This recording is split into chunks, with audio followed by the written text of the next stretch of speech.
할렐루야. 네.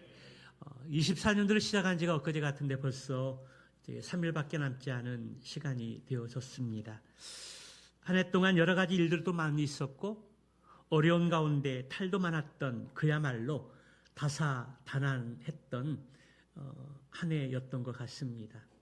정치, 경제, 사회, 문화 어느 부분에서도 참 흔들리는 그러한 영역이었었고 덩달아 우리도 마음을 어디에 둘지 모르는 안타까운 시간들이 많이 있었습니다.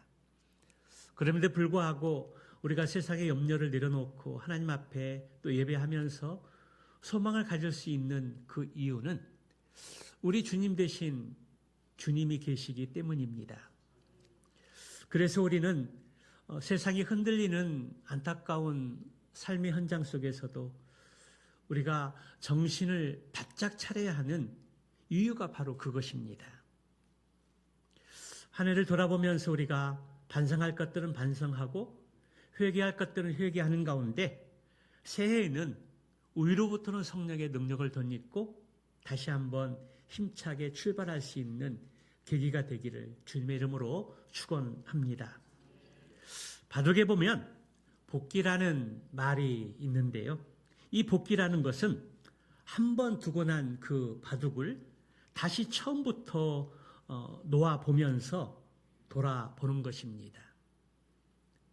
내가 어느 부분에서 잘못 도를 놨고 또 실수를 했는지 그러한 것들을 반복하지 않기 위해서 복기를 하게 되는 것입니다. 이 복기에 유사한 말로는 복습이라는 말이 있고 오답 노트라는 말도 있습니다. 사랑하는 여러분, 우리 인생에서 바둑의 복기나 오답 노트 정리가 필요한 이유가 무엇일까요?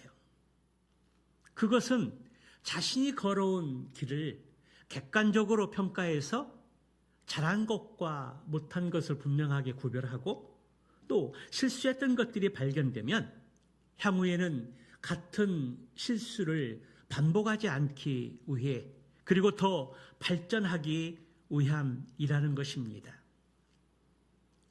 그러므로 우리가 돌이켜보면 이러한 복기나 그리고 오답노트 작성이 우리 인생의 시간에 분명히 필요합니다. 그것은 자신에 대한 냉정한 평가와 복기가 필요하다는 것입니다. 왜냐하면 하루 동안의 시간에도 복기가 필요하고 오늘 같은 24년도 마지막 주일 날에도 더욱 그러하다라는 것입니다. 우리는 지난 한 해를 돌아보면서 감사하고 행복한 일도 많이 있었지만 한편으로는 후회하는 일들도 많이 있었습니다. 성경에서는 후회라는 말보다는 더 강력한 표현으로 회개라는 말을 사용합니다. 여러분, 회개라는 말의 의미가 무엇입니까? 한마디로 말하면 회개라는 것은 돌이키는 것을 의미합니다. 방향 전환이라는 것입니다. 나의 잘못이나 실수를 깨달을 뿐만 아니라 실제로 하나님을 향해서 돌이키고 방향을 전환하는 것이 회개의 진정한 의미라는 사실입니다. 우리는 지금 한 해를 보내면서 새해를 앞둔 이 시점에서 지나온 시간들을 복귀하고 냉철하게 자신을 평가하면서 감사할 것들은 감사하고 회개할 것들은 회개하는 시간을 가져야 하는 것입니다. 그래야 또다시 후회하거나 반복되는 회개를 하지 않고 바른 신앙을 세워갈 수 있기 때문입니다. 오늘 본문의 말씀의 제목이 세 종류의 평가인데요. 평가에는 세 종류가 있다라는 것입니다. 첫째는 타인에 대한 타인의 평가이고요. 두 번째는 자기 자신에 대한 평가이고 또 세 번째는 하나님의 평가입니다. 타인의 평가라는 것은 주변 사람들의 평가를 말합니다. 쉽게 말하면 우리들이 어떤 사람의 이름을 들으면 그 사람에 대해서 가장 먼저 떠오르는 이미지나 그리고 단어가 있습니다. 한 사람의 이름을 듣게 될 때 그 사람을 생각하게 되는 이미지나 그리고 단어, 그것이 타인의 평가라는 것입니다. 예를 들면 000C라는 이름이 나오면 그 사람의 이름을 듣는 사람들이 생각할 때, 첫 번째 그 사람에 대한 이미지와 생각나는 그 이미지는 화를 잘 내는 사람, 말 많은 사람, 앞뒤가 꽉 막힌 사람, 옛날 사람이라고 반응할 수 있습니다. 그러나 또 어떤 사람의 이야기를 듣는 순간에 가장 먼저 떠오르는 그 사람의 이미지는 기도하는 사람, 그리고 찬양하는 사람과 같은 은혜로운 단어와 이미지가 떠오를 수 있다라는 것입니다. 그것이 바로 그 사람에 대한 타인의 평가라 할 수 있습니다. 설교를 준비하면서 정대선 목사라는 이름을 여러분들이 들을 때 그 이름을 통해서 사람들은 어떤 단어나 이미지를 떠오르게 할까 생각해 보았습니다. 정대선 목사, 그 이름을 듣는 순간 목사님에 대한 이미지나 단어는 어떻게 떠오를까? 또 다른 한편으로는 나는 어떤 이미지나 단어가 떠올려지기를 바라는가에 대해서도 생각해 보았습니다. 그러면서 내가 듣고 싶어하는 말처럼 살기를 더욱 힘써야 되겠다고 다시 한번 다짐하는 계기가 되었습니다. 사랑하는 성도 여러분,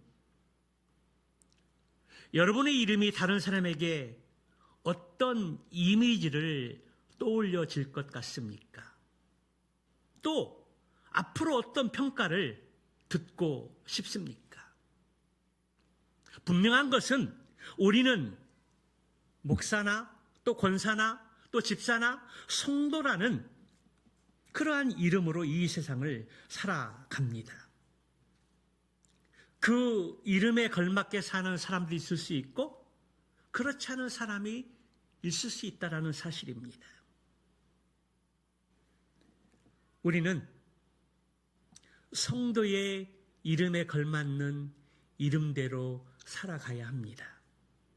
또 내가 듣고 싶은 평가처럼 살기를 힘써야 한다는 것입니다.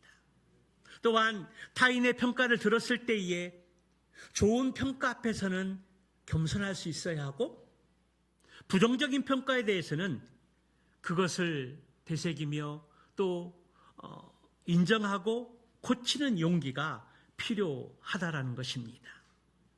그런데 타인의 평가보다 더 중요한 평가가 있습니다.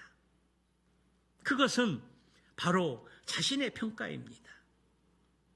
자신의 평가는 글자 그대로 하나님 앞에서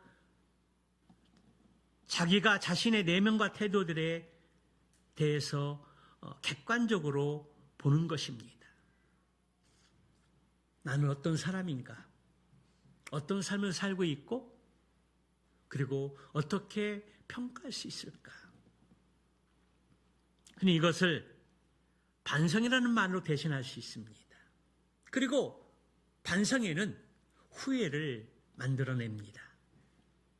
그런데 성도는 후회의 수준을 넘어서 회개의 수준까지 이르러야 한다는 그 말을 앞부분에서 강조했습니다. 우리는 남에게 인정받는 것은 둘째치고라도 최소한 자기 자신에 대해서는 부끄러움이 없어야 한다는 사실입니다. 그리고 자신의 평가에 대해서는 냉철해야 한다는 것입니다. 그래야 자신을 좀 더 정확하게 분석할 수 있고 생각할 수 있습니다. 그런 앞에서 언급한 이 두 가지 평가보다 더 중요한 평가가 있습니다.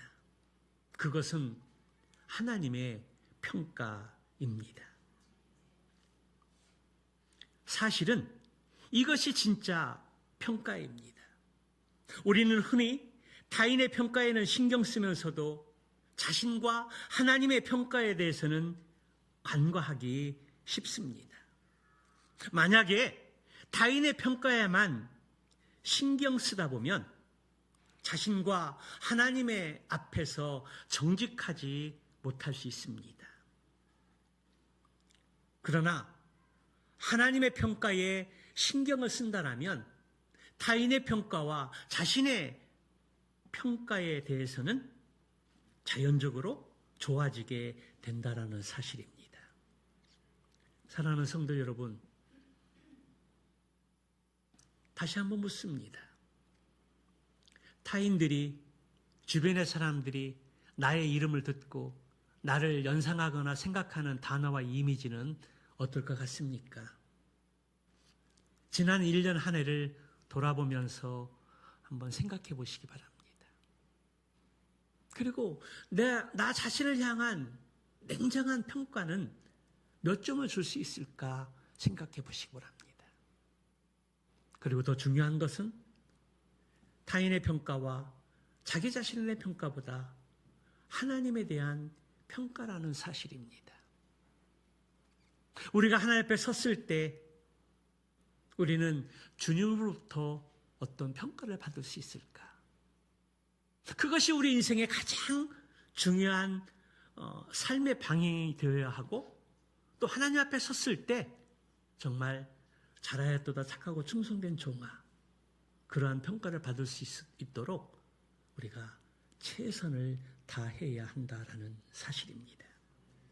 오늘 본문의 말씀에 보게 되면 다윗은 어떤 사람인가 성경에서 평가하고 있습니다.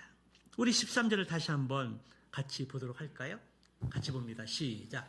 패하시고 다윗을 왕으로 세우시고 증언하여 이르시되 내가 이새의 아들 다윗을 만나니 내 마음에 맞는 사람이라 내 뜻을 다 이루리라 하시더니. 이 말씀은 사무엘상 13장 14절의 말씀을 인용한 말씀인데요. 사무엘 13장 14절의 말씀의 배경은 이렇습니다.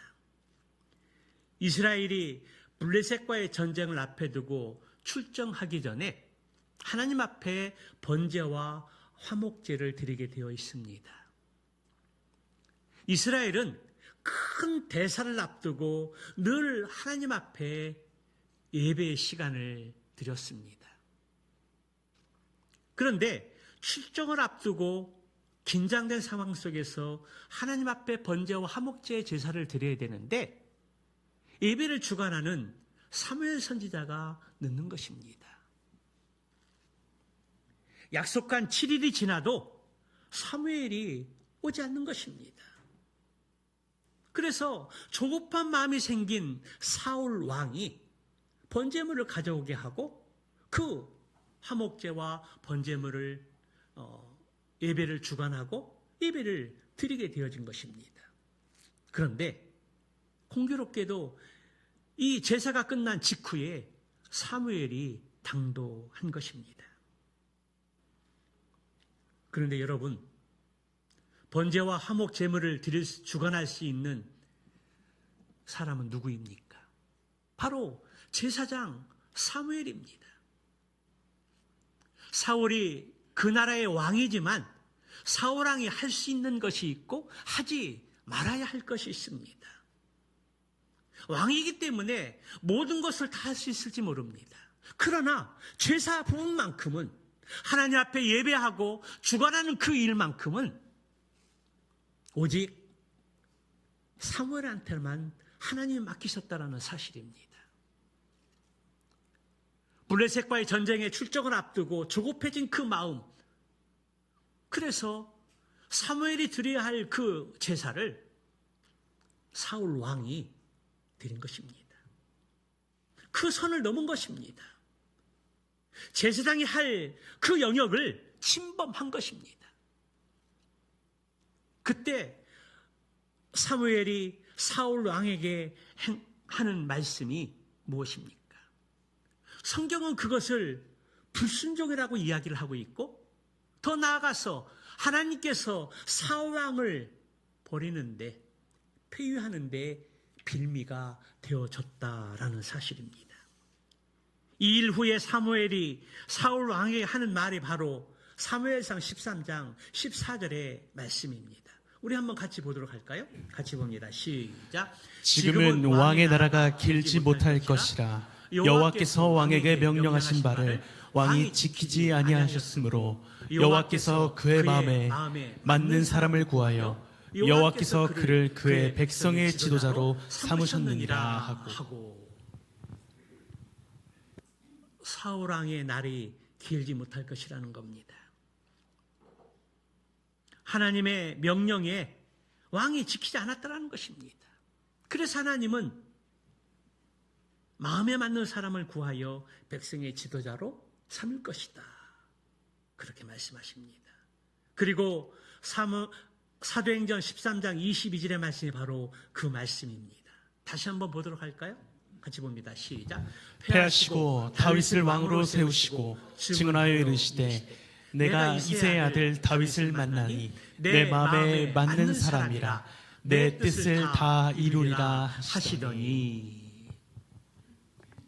하나님께 다윗 왕을 보시고 내 마음에 맞는 사람이라, 이렇게 놀라운 말씀을 해 주십니다. 여러분, 하나님께 다윗을 이처럼 최고의 평가를 해 주시는 그 이유가 무엇일까요? 다윗이 완벽한 사람이라서 하나님께서 다윗을 보시고 내 마음에 맞는 사람이라고 칭찬하며 평가하며 그를 사울의 뒤를 이어 왕으로 세우셨을까요? 아닙니다. 다윗의 생애를 보면 그는 여러 번 실수했는데요, 그 중에 하나가 군사의 병력을 파악하기 위해서 인구 조사를 실시한 것입니다. 인구 조사가 죄가 되는 것은, 전쟁에서 승리를 가져다 주는 것은 하나님에 대한 믿음이 부족하다는 것을 암시하는 것입니다. 또 그가 하나님보다 인간의 힘을 의지하고 있다는 것을 암시하기 때문입니다. 그래서 인구조사가 죄가 되어지는 것입니다. 또 하나는 밧세바와 간음한 사건입니다. 간음을 하고 임신하게 되었을 때에 그 임신을 숨기기 위해서 충신 우리아를 치열한 전쟁의 선봉에 세워서 그를 죽게 만듭니다. 간음죄를 범했고 또 살인죄를 저질렀습니다. 하나님을 불신하는 이 일을 행했던 사람입니다. 그럼에도 불구하고 하나님이 다윗을 이처럼 높이 평가하는 그 이유가 무엇일까요? 그가 부정함이 없어서 완벽한 사람이기 때문에? 그렇지 않다는 것입니다. 그가 비록 인구조사를 실시하는 죄를 저질렀고 밧세바를 범하는, 그리고 살인죄를 저지르는 흉악한 죄인이라 할지라도 그는 하나님 앞에서 철저히 회개하면서 정직하게, 그리고 하나님을 신뢰하는 마음과 태도를 가진 사람이었다는 것입니다. 그가 비록 2번의 실수를 저질렀지만 철저히 하나님 앞에 회개하면서 눈물로 자백하고 회개하면서 그 이후에는 하나님 앞에 정직하게 행하려고 노력을 했고, 그리고 하나님을 향한 그 마음과 태도가 하나님 마음에 들었던 것입니다. 여기서 우리는 자신이나 심지어 하나님 우리를 보실 때 가장 중요하게 생각하는 영역이 있다는 것입니다. 그것은 바로 마음과 태도라는 것입니다. 하나님을 신뢰하는 마음, 그리고 하나님을 향한 태도, 그것이 하나님의 평가의 기준이라는 사실입니다. 하나님을 향한 마음과 하나님을 향한 태도, 이것이 하나님이 인간들을 평가하실 때 보시는 중요한 요소라는 사실입니다. 그런데 세상 사람들은 무엇인가를 평가할 때 그 기준이 무엇입니까? 대체적으로 그 사람이 이룬 업적이나 성과를 먼저 봅니다. 아무리 인품이 훌륭해도 업적이나 그가 가진 소유물이나 성과가 미약하면 실패한 인생으로 낙인 찍는 것이 세상의 가치관입니다. 그러나 우리 하나님은 늘 그래오셨던 것처럼 성과를 보기 이전에 그 사람의 마음과 태도라는 사실입니다. 만일 하나님이 우리를 어떤 성과나 업적으로만 평가한다면 하나님 앞에 후한 점수를 받을 수 있는 사람은 이 세상에 한 사람도 없습니다. 세상의 평가의 기준처럼 어떤 업적이나 성과를 가지고 우리가 하나님 앞에 평가를 받는다라면 그 하나님 앞에 설 수 있는 사람이 어디 있겠습니까? 누가 감히 하나님 앞에 고개를 들 수 있겠습니까? 또한 설령 지금까지의 삶이 후회스럽고 부족한 점이 많다 할지라도 하나님 우리들이 숨 쉬는 동안에 얼마든지 그 모든 평가를 바꿀 수 있는 기회의 문과 회개의 문과 그리고 은총의 문을 활짝 열어놓고 계시다라는 사실입니다. 우리에게 다시 기회를 주시고 또 다른 기회를 주시면서 그 일들을 할 수 있도록 독려하시고 이끌어 가신다는 사실입니다. 우리는 완벽할 수 없지만 말씀 앞에 얼마든지 다시 일어설 수 있고 회개하고 정직한 마음을 가지고 하나님을 향한 바른 태도를 가지고 다시 시작할 수 있습니다. 사랑하는 성도 여러분, 이 점이 바로 오늘 송년 주일에 24년도 마지막 주일 예배를 드리면서 우리들이 지나온 삶을 복귀하고 오답 노트를 펼쳐보면서 돌이켜야 할 이유가 여기에 있는 것입니다.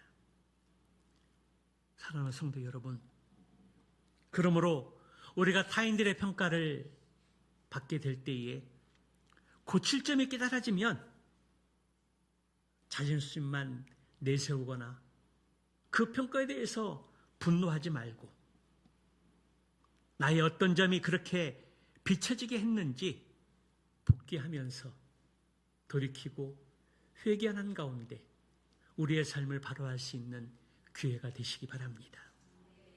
이것이 진정한 용기이고 믿음이며 새로운 인생길을 앞두고 성공의 길을 향해 달려가는 바로 모습을 할 수 있습니다. 십자가 앞에 우리의 모든 것을 내려놓고 고칠 것은 고치고 돌이킬 것은 돌이키는 믿음의 결단을 하게 되면 성령 하나님이 반드시 우리를 도와주시고 인도하실 줄 믿습니다. 24년도 이제 3일밖에 남지 않았습니다. 이 학에 가기 전에 하나님께 기도하면서